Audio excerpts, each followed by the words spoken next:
Republican presidential candidate Donald Trump retweeted an image recently which purportedly gave crime statistics broken down by race. Now, unfortunately, the numbers were completely inaccurate. Bill O'Reilly pointed this out during a recent interview with Donald Trump.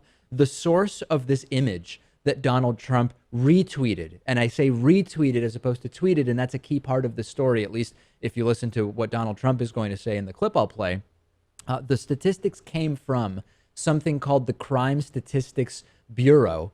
According to PolitiFact, that doesn't even exist. Didn't matter to Donald Trump, apparently. Bill O'Reilly confronts Donald Trump, and Donald Trump says, hey, I retweeted it, and what can you really expect? I mean, I have all these things I'm retweeting. I don't take any responsibility at all for what they are. Let's take a listen. The least racist person on earth. Well, I've known you a long time, and I never saw any racism from you. However, when you tweet out a thing, and this bothered me, I got to tell you, you tweeted out that whites killed by blacks, these were statistics you picked up from somewhere, at a rate of 81%. And that's totally wrong. Whites killed by blacks is 15%. Yet you tweeted it was 81%.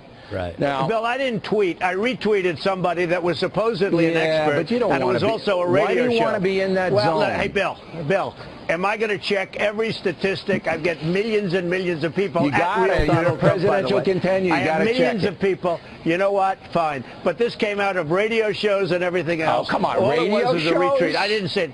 Excuse me. All it was is a retweet. It wasn't from me, and it did. It came out of a radio show and other places because you see all the names. Look, you know I'm looking out for you, right? You know that? You know I'm looking out for you. I look out for every honest politician. I don't care what party they're in.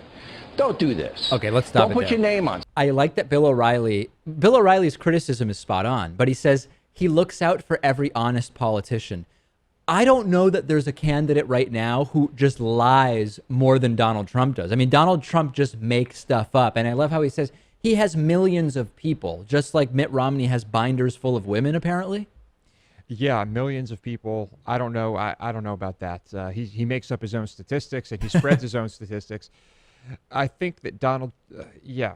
I mean, honest, Dave, is he honest because he always says what is on his mind and what he's thinking? That's a form of honesty. Sure. But if he truly believes the things he's saying, although they happen to be false, are you still an honest person? Right. Is it a lie if you thought it was true and or convinced yourself that it was true for the purposes of political advancement because you think you would improve the country if you were to win? We're really using a very fast and loose definition of honesty here. I also like how Trump says, hey, listen, I didn't verify it, but it came from very credible sources, sources that PolitiFact claims don't exist. The credible sources Trump refers to do not exist, according to PolitiFact. Yeah, I mean, we've reached a point where, Dave, when you see those little infographics on Facebook or Twitter, you immediately, the first thing you think is, okay, this is probably just made up nonsense. The first thing I think of is, what is the source? Does it say the source along the bottom? And if so, I look at that source or try to find it anyway. So much of it is totally fabricated, and you really need to know better. I mean, if he were to become president, would he still be this sloppy with his social media and all of that? I don't think so.